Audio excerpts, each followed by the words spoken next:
Thank you all for coming. My name is Gustavo. I'll be presenting the scope of a project for the regulatory and compliance in Brazil. This is specifically for a new requirement of the government.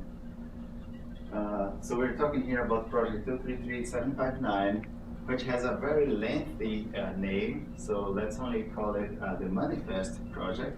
The actual name is Manifest of Electronic Inbound Invoice Receiver. So let's make it simple and call it Manifest. And because there are two Manifest projects going on, one for HP Brazil, the other one for HPFS, also in Brazil. So this one is specific for HP Brazil. I'd like to introduce the three players or three actors that will be involved in this process.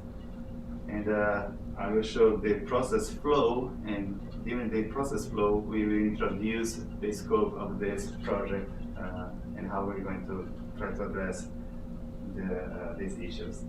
So basically the three main players are a vendor, and a vendor will be anyone who issues an invoice.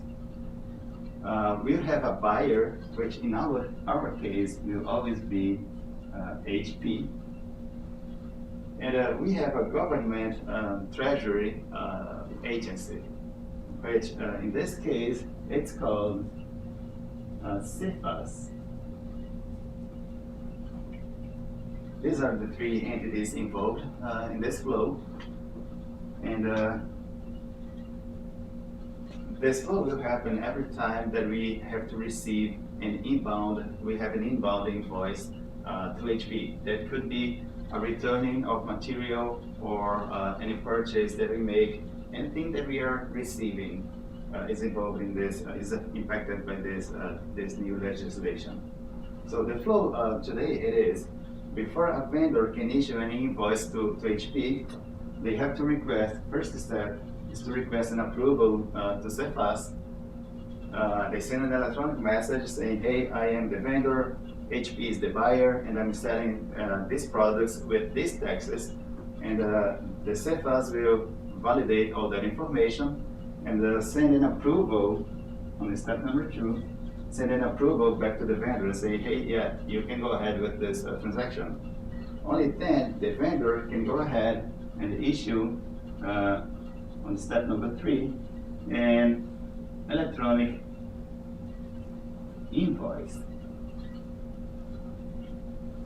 Now he sends an electronic invoice by email to HP. We receive that invoice, and that's where we have our first step that needs to be addressed by this project. Step number 4, that's when we have the opportunity to manifest our participation in this, or our engagement in this transaction, this commercial transaction. So here we can say, yes, we recognize we are doing business with this vendor, or we can also say, no, we are not doing any business, I don't know what he's talking about, why he's sending me this invoice.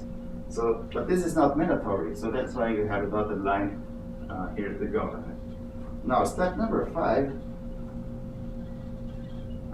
is when the actual goods will ship to us.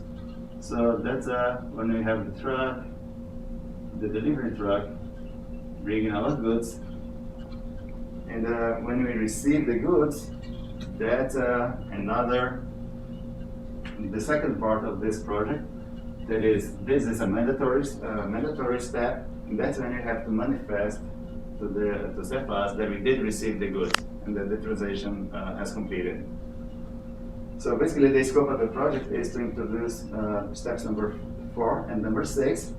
Now, as I mentioned, this will be for every inbound invoice that we have. So we need to do an analysis of all the systems impacted so that we can conclude the scoping and have a full definition of the scope of the project. Okay, thank you very much for your attention. Thank you.